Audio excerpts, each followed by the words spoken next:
Good morning. I hope you guys are doing well. And I wanted to jump in and do another Joseph devotion again, spend a little time together and sort through some of this. We're looking at a couple of passages for the story of Joseph. One of them is Genesis 45. And so I'm going to pull up Genesis 45. And then the other one is going to be in Genesis 50, and we'll go there here in a second. So in Genesis 45, Joseph and his brothers are talking. This is after he's revealed himself to them, and he says, "Come near," and he explains that he's Joseph, who they sold into Egypt. And he says this, "Now do not be distressed or angry with yourselves because you sold me here. God sent me before you to preserve life. The famine has been in the land 2 years, and there are yet 5 years in which there will be neither plowing nor harvest. And God sent me before you." That's twice he said that God has sent him before his family, "to preserve for you a remnant on earth, and to keep alive for you many survivors. So it was not you who sent me here, but God. And he has made me a father to Pharaoh, lord of all his house, and ruler over all the land of Egypt." And then he says, "Hurry up and go get Dad and bring my father here." Let's go to 50. And the verses we're looking at are 20 and 21, because in verse 15, Joseph's brothers react to Jacob's death by saying, "Hey, listen, maybe Joseph is going to really just give full vent to the fact that he hates us now, and we're all going to end up dead or servants of him, or he's going to do something terrible to us." And so in verse 20 of chapter 50, he says, "As for you, you meant evil against me, but God meant it for good, to bring it about that many people should be kept alive." This is the preservation thing he talked about in chapter 45. "As they are today, do not fear. I will provide for you and for your little ones." And then he comforted them and spoke kindly to them. So there are two things. Number one, we see this twice in chapter 45, that God had sent Joseph ahead of his brothers, and he believed it firmly. He said, "God sent me ahead of you to preserve life." In chapter 50, he tells his brothers that what they intended as something that would be evil, God intended for good, to keep alive the family of Jacob. Now, what God intends in the story of Joseph, and what Joseph realizes God intends in the story of Joseph, and when all of that happens, we're not entirely sure. Is Joseph sort of messing with his brothers, putting their money back in their grain sacks when they pay, and putting the special cup in Benjamin's belongings? Is all of that sort of just like he's messing with their heads and getting them confused and bringing them to this point where they're just so confused and threatened that their attitude toward him is humble? Is it Joseph sort of testing his brothers to see where they're at, to see what's changed, to see how they're responding to him? We're not entirely sure, because the narrative doesn't necessarily tell us. Here's what we do know. Joseph sort of suffers at the hands of his brothers. They sell him to the Midianites, and the Midianites sell him off to the Egyptians, and he ends up in Potiphar's house. But his suffering and the journey he would go on from the moment his brothers sold him all the way up until his rise to power with Pharaoh is orchestrated by God, according to Joseph in chapters 45 and 50, because this is how God was going to accomplish his purposes and his plans. And accomplishing those purposes and plans goes all the way back for us to what God intended when he gave Joseph his dreams in the beginning of the Joseph story. Joseph's dreams, the first two, are about royalty. Joseph is the royal figure in those dreams. Joseph is exalted, right? His grain rises up, and then his brothers' stalks of grain all bow down. Joseph's dream of the sun, the moon, and the stars all bowing down before him is taken to be that his mother and his father and his brothers will all bow down before him, and everybody sort of scoffs at that. Jacob is even puzzled by it, and he says, really, is this what's going to happen? But then we're told that Jacob treasures these things. He holds on to them. He doesn't forget about them. And the phrasing there for he treasured these things, he held on to them, he thought about them. That language for Jacob about Joseph's dreams is the same thing that we're told about Mary with Elizabeth and with the angel coming to her in the Gospels. She treasures these things in her heart. She dwells on them. She's thinking about them. She's processing them. And Joseph's two dreams at the beginning give us this little snippet and foreshadowing. And I think one of the things we miss in the foreshadowing is this idea of the sun in Joseph's second dream, because I think it's double entendre. So first, I think it applies to Jacob and his mother. Second, I think it applies to Pharaoh. The name Pharaoh, or the title Pharaoh, actually means the house of the sun. And it's supposed to be intimately connected to the god Amun-Ra, who's the god of the sun in the Egyptian pantheon. And so the submission of Pharaoh to Joseph's advice and the submission of his father and his family to Joseph's leading to come to Egypt and to settle in the land of Goshen, I think are all sort of foreshadowed with this overarching image of Joseph being the royal figure in his first two dreams. The sun, his dad, the son, Pharaoh, the house of the sun, will come and submit themselves, bow themselves down. Joseph even says, I have been father to Pharaoh. And Pharaoh listens to him. He takes his advice. He does exactly what Joseph has to say. Well, so that leads us to dream number 2.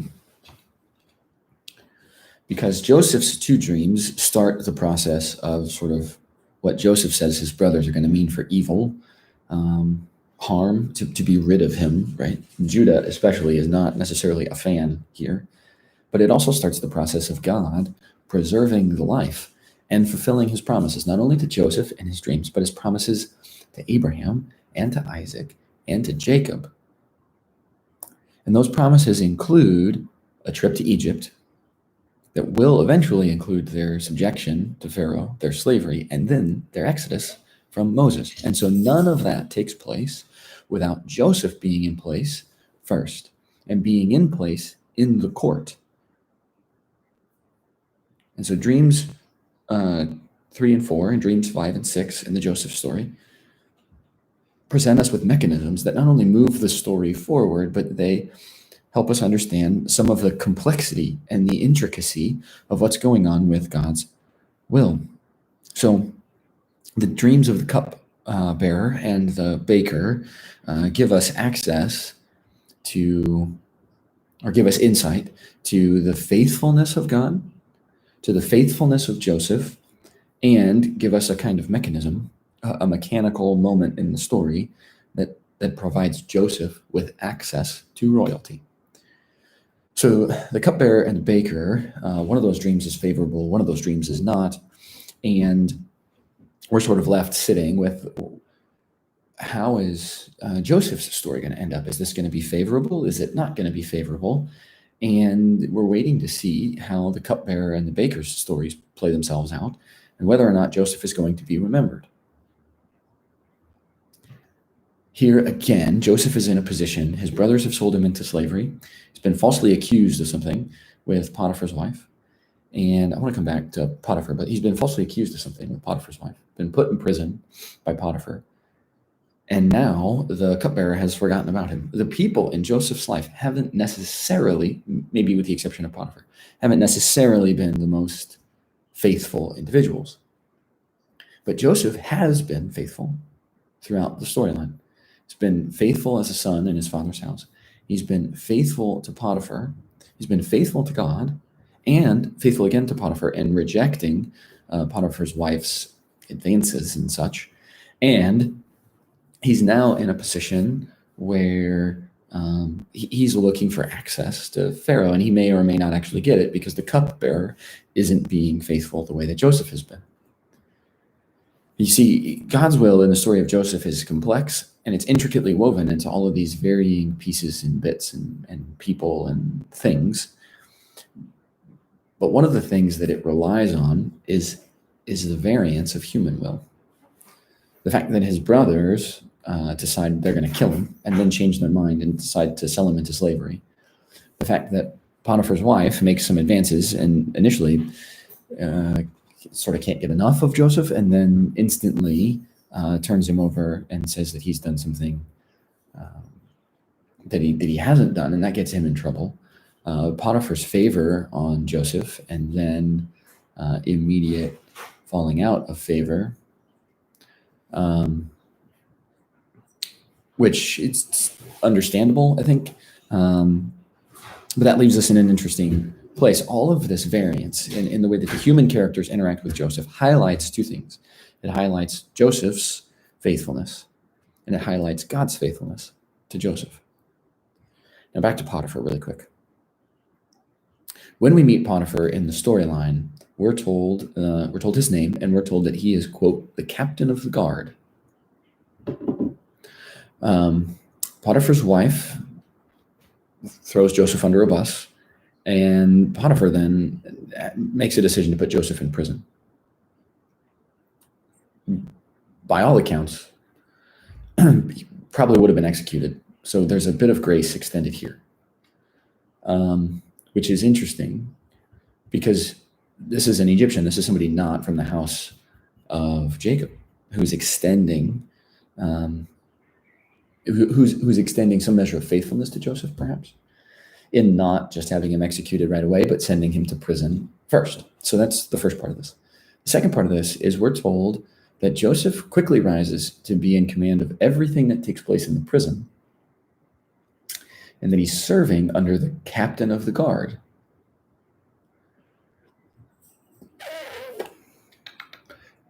That might mean for us that the captain of the guard Joseph is serving under in the prison is the same Potiphar he was serving under in Potiphar's home,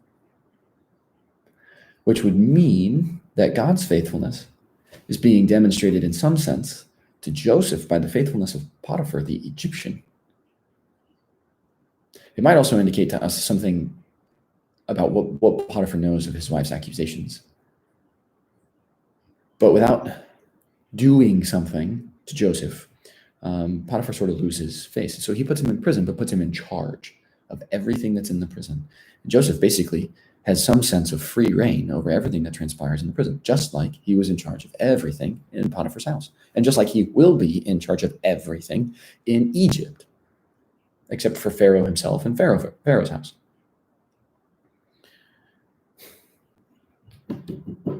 You see, the storyline here is awfully interesting because the storyline for Joseph is this roller coaster ride. He hits bottom, he's faithful, he quickly rises to the top, and then he hits bottom again, and he quickly rises to the top, and then he hits bottom again, and then he's going to shoot up to the top every single time. He's at the bottom when he's sold into slavery in Potiphar's house. He rises to the top. He's thrown into prison, and then he rises to the top.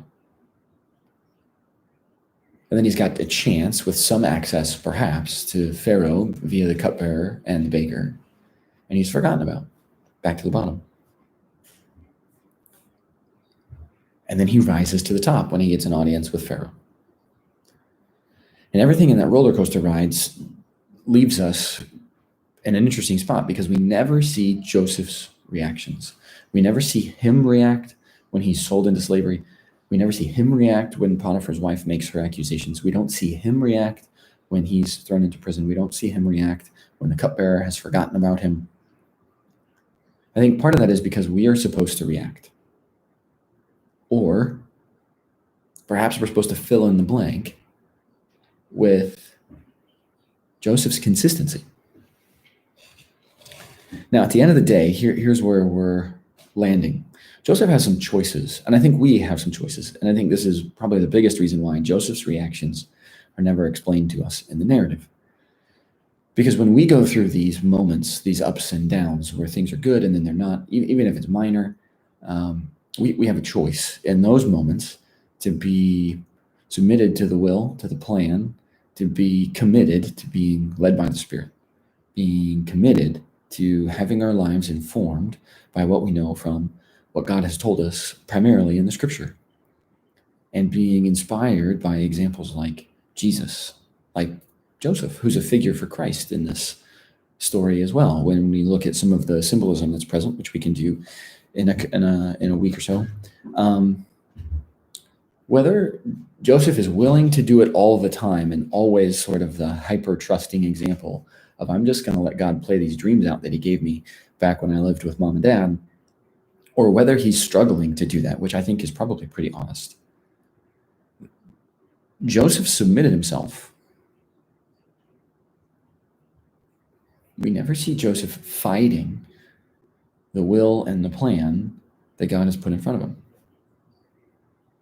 We see him with this royalty foreshadowed in his first two dreams. We see him looking for the faithfulness of God and access to Pharaoh in the middle two dreams. And then we see the opportunity and the mechanism that will ultimately bring about the first two dreams he has in Pharaoh's two dreams at the end. And so the six dreams that mark the storyline of the text of Joseph leave us in a place where his royalty is foreshadowed. His faithfulness and his access to becoming that royal figure or being in the presence of royalty are questionable, or the faithfulness of other people around him are questioned.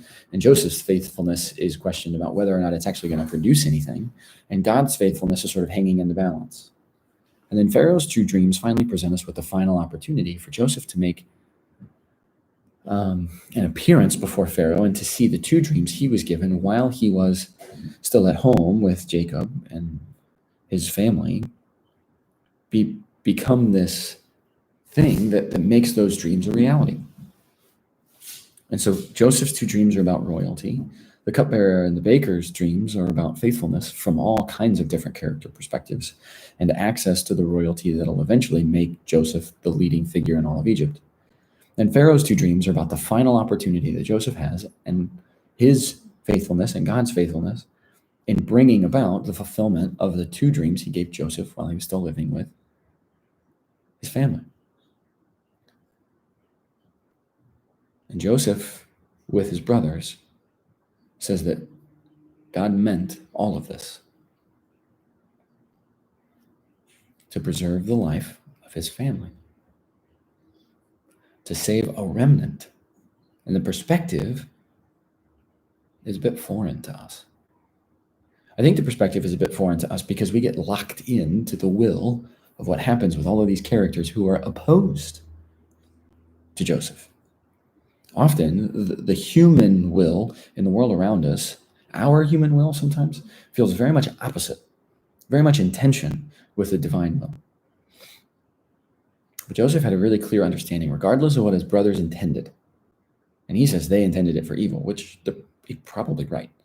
Regardless of what his brothers intended, God had an intention that was good. And it was good for the very people who meant this for evil.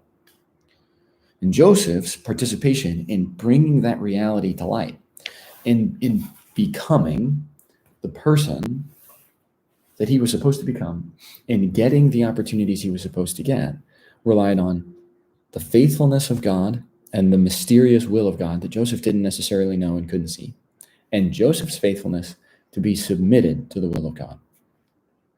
Now, there are two possible ways Joseph was submitted to the will of God. First, Joseph is submitted to the will of God totally voluntarily from the get-go, and he's a rock star.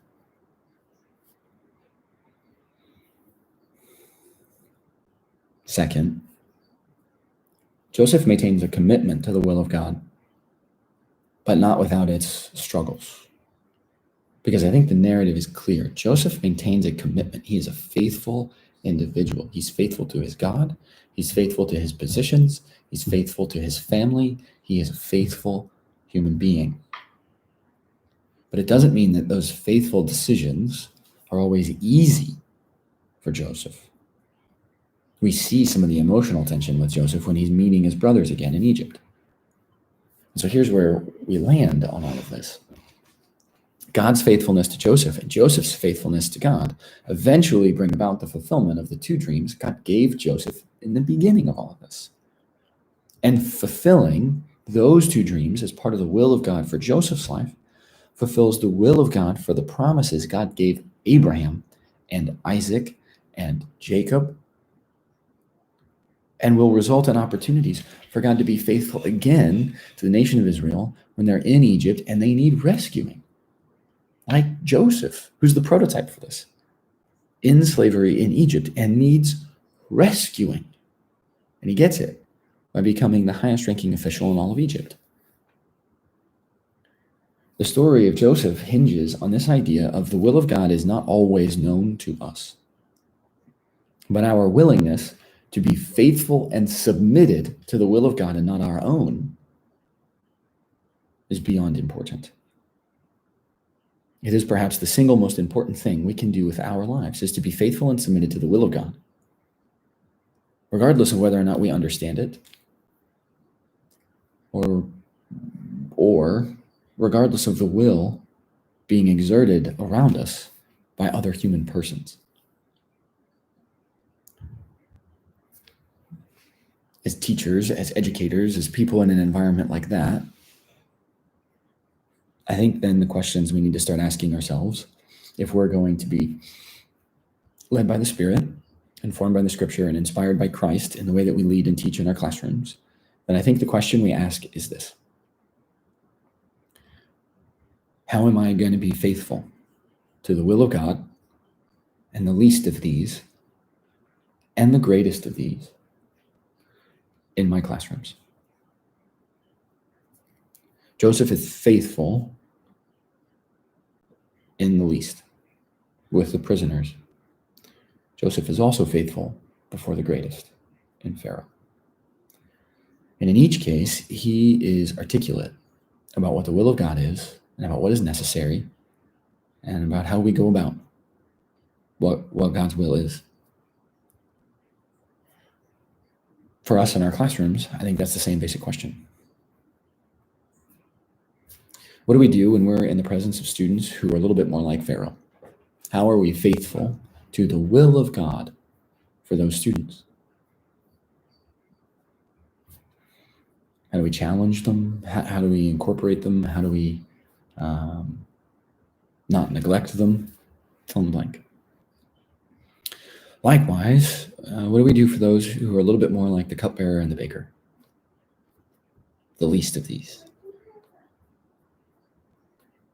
I mean, Jesus said in the gospel, what you do for the least of these, you do for me. So in our classrooms, with our students, in our faculties, faculty meetings, and amongst each other as peers, what do we do for the least of us? And what do we do for the greatest of us? How are we led by the Spirit and informed by the story of Joseph to be faithful to the will of God for what he's put in front of us on a day in and a day out basis? How are we inspired by Christ and Joseph to lead? And to lead faithfully according to the will of God? Because you see, brothers and sisters, friends, colleagues, Joseph's family didn't make life easy on Joseph. His brother sold him into slavery. But the will of God was embedded in their action. What they meant to do harm and for evil, God intended for some good purpose.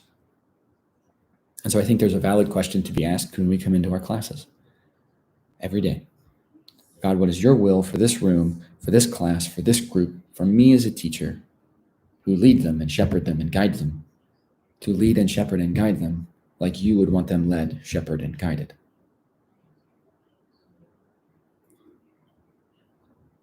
Because even when we don't know and can't put the puzzle together, what the will of God is in our environments, and all we can see is the human wills being exerted around us, the question to us is always, will we be faithful to what the will of God is? And when we don't know it, it looks like being faithful like Joseph was. This is the right thing to do, so I'm going to do that thing.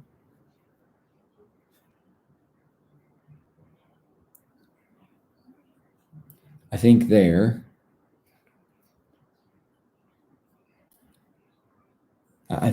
is where we can really be invested in learning to be submitted to the will of God for our classroom, our students, and not sort of fooling ourselves into believing that we are because we're doing good Christian things, but actually asking and evaluating the hard sets of questions.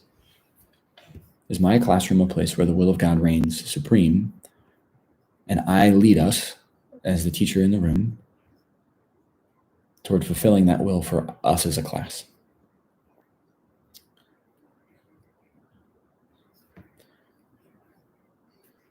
I'll see you guys next week.